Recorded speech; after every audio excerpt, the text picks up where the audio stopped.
So here we are, let's go.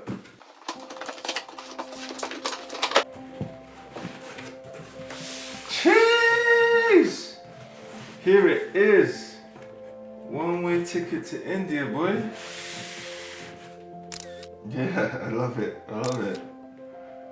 When I was on, checking the Himalayas and the Pune trek, I knew spending this long, just making sure the colors are right, making sure Amazon KDP was the right service for me.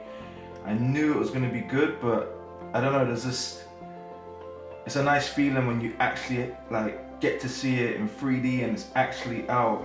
It's such a great way to just document your memories, and I am super happy.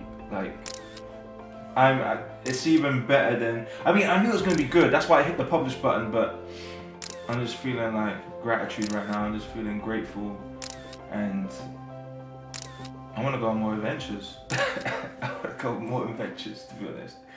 So, yeah, man, this is the book. One-Way Ticket to India, out now.